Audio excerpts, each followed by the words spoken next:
को ही खा जाए, इसको कहते हैं नागिन। यही माया है। माया की सेवा करने वाला ही माया से नहीं बच पाता, जकड़ लेती है। और माया से वही बचता है जिसने मायापति के चरण पकड़ लिए।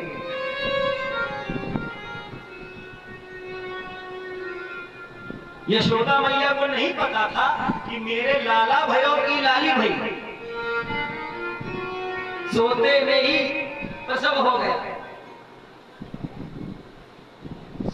प्रातः काल हुई, यशोदा मैया एक गोपी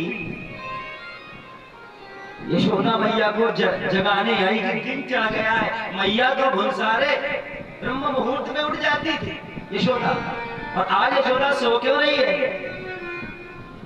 भगवान सूर्य चढ़ गए फिर भी नहीं उठी।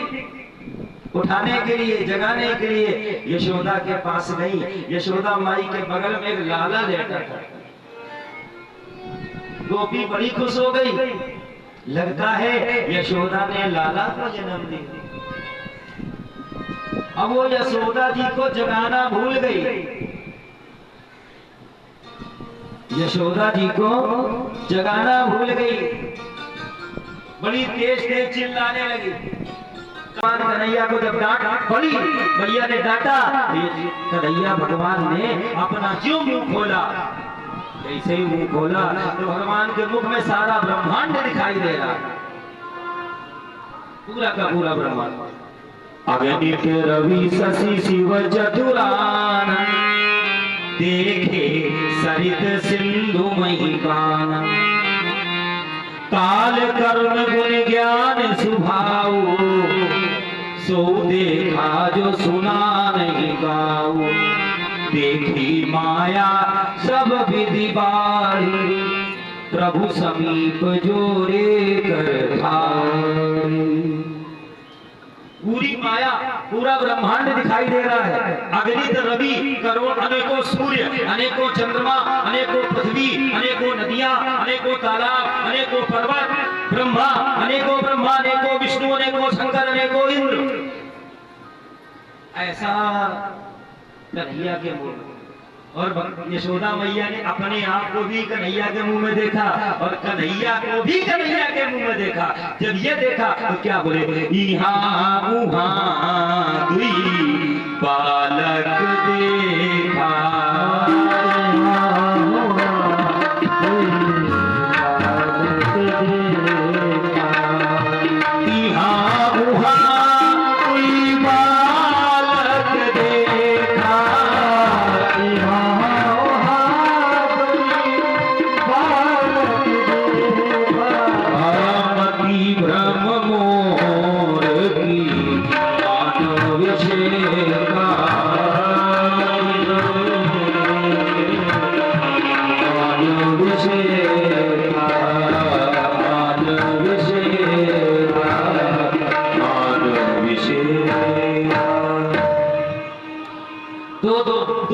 दिखाई दे रहे हैं। मैया मूर्छित होकर के गिर गई। कन्हैया जी ने अपनी माया को बुलाया और माया को आदेश दिया कि मेरी मैया ने जो भी मेरी माया देखी हो वो भूल जाए। क्यों? गिरवर उठाने वाले श्याम तेरी जय हो, गिरवर उठाने वाले श्याम तेरी जय हो। पंछी बजाने वाले श्याम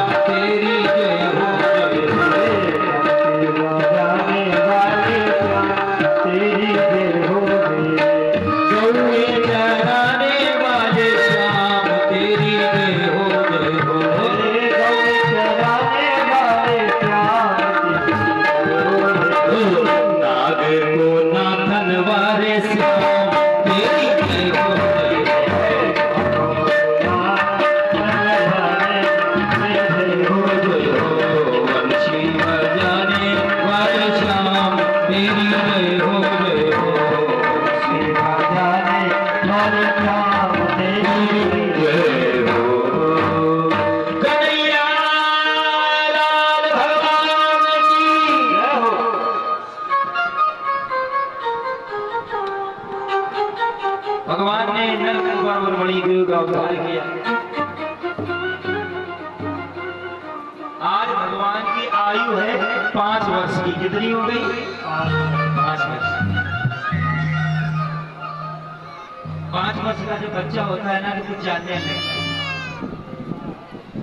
अब भगवान ने कौन सी लीला की? बोले भगवान ने माखन चोरी की लीला की। कौन सी? माखन चोरी।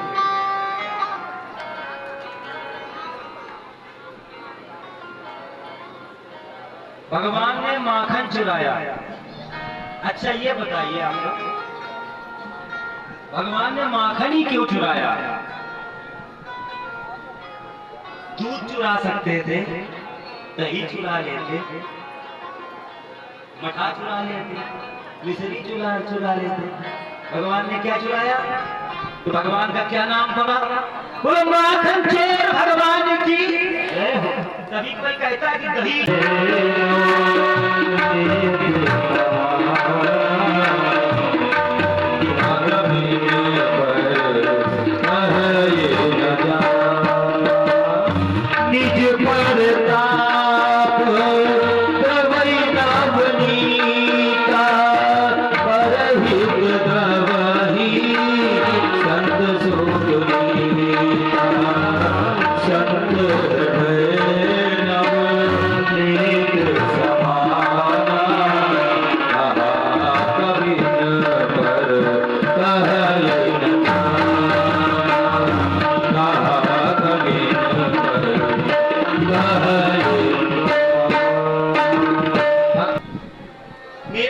मेरे साथ गिरोह में कौन रहेगा? मेरी कमेटी में कौन कौन शामिल होगा? सबने हाथ उठा दिया। तो मनसुखा कह रहा है, कन्हैया तुमने जो कमेटी बनाई है इसका नाम क्या है? इस कमेटी का नाम क्या है? तो भगवान बोले इसका नाम है बाल गोपाल चौर विद्या प्रचार मंडल। क्या नाम है? बोले बाल गोपाल चौर विद्या प्रचार मंडल। बोले क्या चोरी का प्रचार करेंगे? बोले हाँ। कि चोरी कैसे? अरे राम राम। बोले तुम राम राम ना बोल, मेरे तो जन्म में चोरी से भयो है, मेरे तो पूरा खेलो चोरी को है। हम अपने लिए चोरी थोड़ो करेंगे, तुम्हारे लिए। बोले मेरे लिए। बोले हाँ। तुम्हें माखन, तुम्हारी मैया तुमको माखन खाने को देती है कि नहीं देती? पंचुका के कहीं नहीं देती है, इसीलिए तो चोरी करेंगे, तुम्हें खिलाएंगे। वृंदावन के बंदरों को मिलता नहीं है कुछ, बेचारे भूखे रहते हैं, इनको खिलाएंगे। आजकल के वृंदावन तो फ्रूटी पीते हैं। हाँ, तो वृंदावन का तुम्हारा चश्मा नहीं जाएंगे, चश्मा पहले उतार दें। और जब तक उनको फ्रूटी ना दे तब तक वो चश्मा तुम्हारा मोबाइल नहीं देंगे।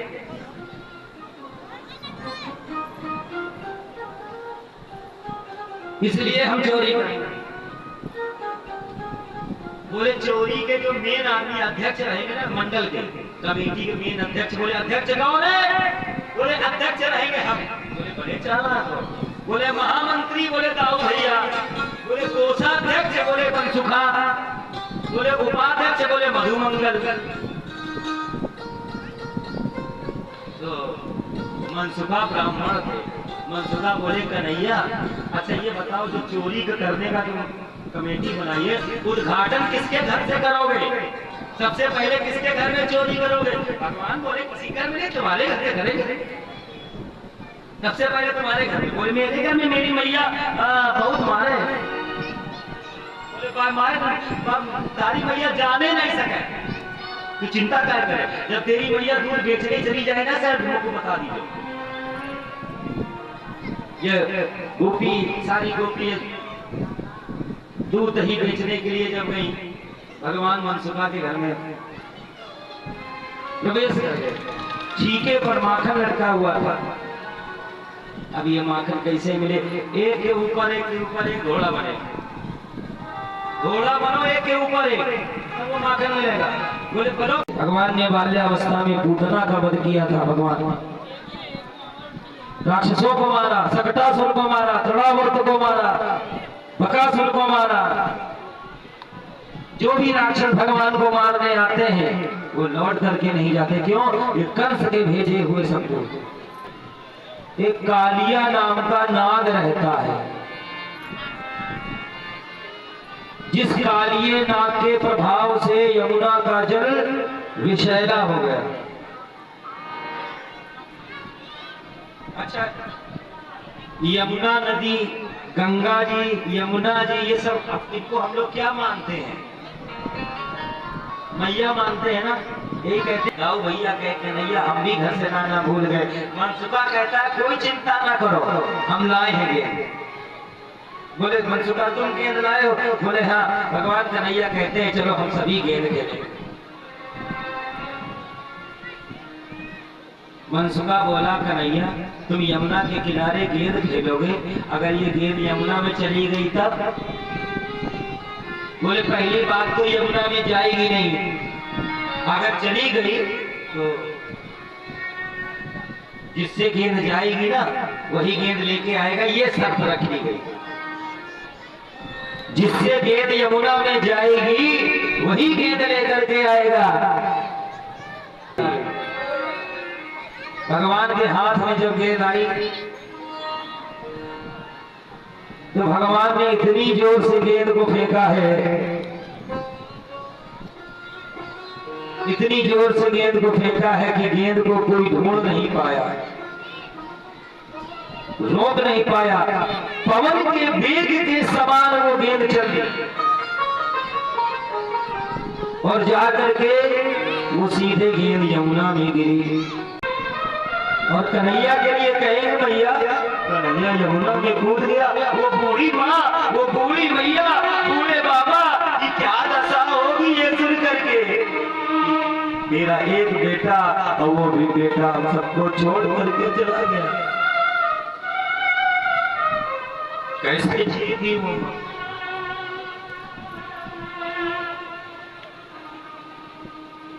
सारे ग्वाल वाल रो रहे, कृष्ण मेरे प्यारे के, मेरे श्याम सुंदर, हमारी दोस्ती में कौन सी ऐसी गलती रह गई, कमी रह गई, जो आज तू मुझको छोड़ करके चला गया रे।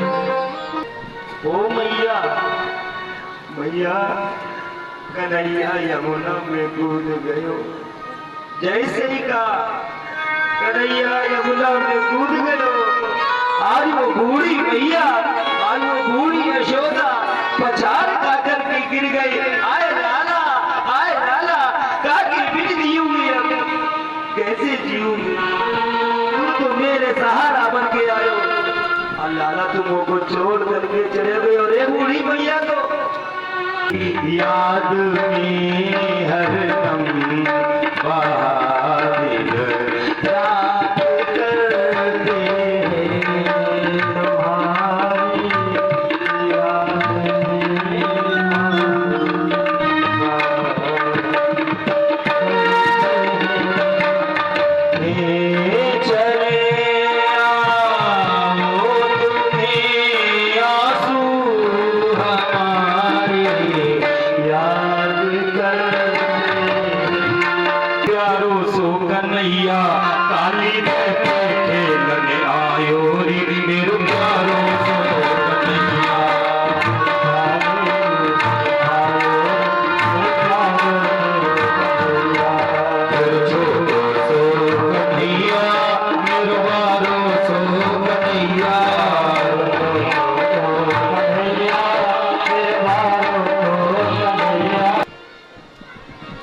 भगवान ने चेतावनी दी, सावधान, अरे मूर्ख काली, आंखें खोल, देख तेरा काल आ गया।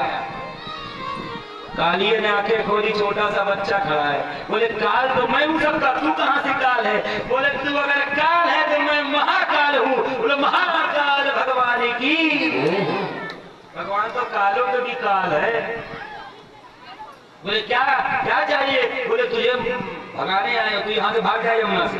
बोले अच्छा, इस कीट वाला है, छोड़ रहा है भगवान के ऊपर। भगवान कह रहे हैं तुम हमारे ऊपर चाहे जितना विष छोड़ो, काले के ऊपर कोई रंग असर करेगा क्या? हम खुद काले हैं, काले के ऊपर कोई रंग चढ़ता है क्या, ये बताओ। इसीलिए भगवान कहते हैं इसीलिए हम काले बन के आए, कोई रंगे नहीं चढ़ेगा। कोई कितना भी कुछ हमें पकड़े, कितना भी कुछ कहे, बोले हमको तुम काला करना चाहते हो किससे? बोले हम काले होंगे नहीं है। रही मन काले रंग पे चढ़े न दूजो, खून की पलटियां हुई। वो कहता है कौन हो तुम, कौन हो? किसी भी साधारण पुरुष में इतनी क्षमता नहीं है कि कालिया को हरा दे, पराजित कर दे। तुम कोई साधारण नहीं रखते हो, कौन हो?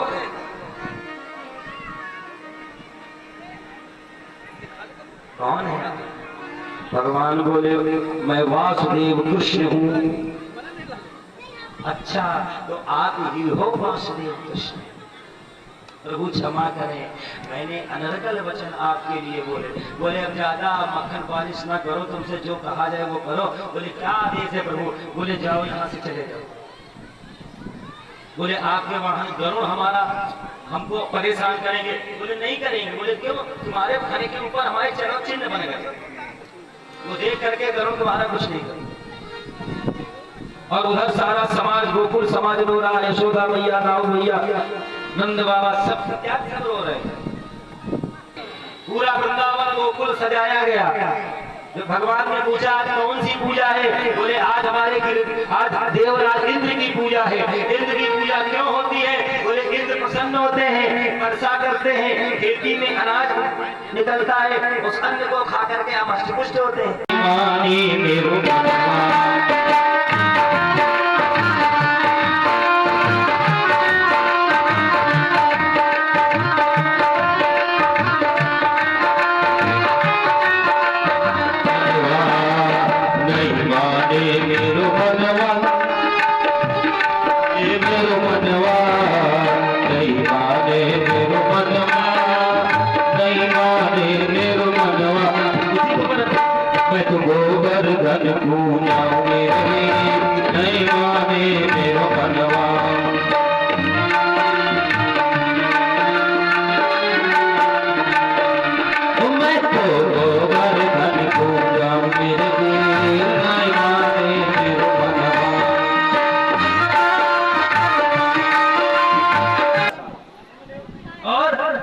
बिजली चमक रही है, कौन आए हैं? बादल और मूसलाधार वर्षा हो रही है।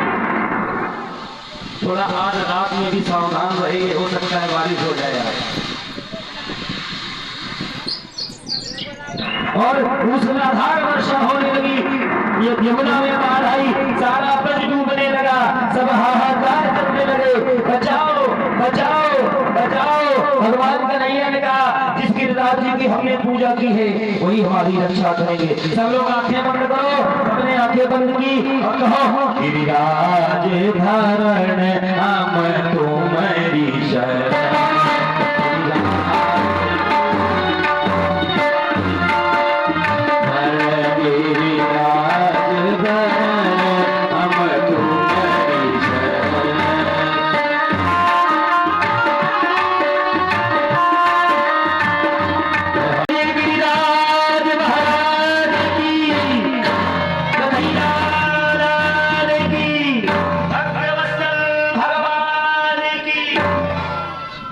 राधे राधे।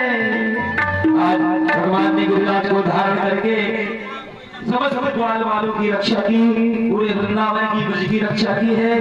और भगवान 7 दिनों तक अनवरत बल की वर्षा होती रही।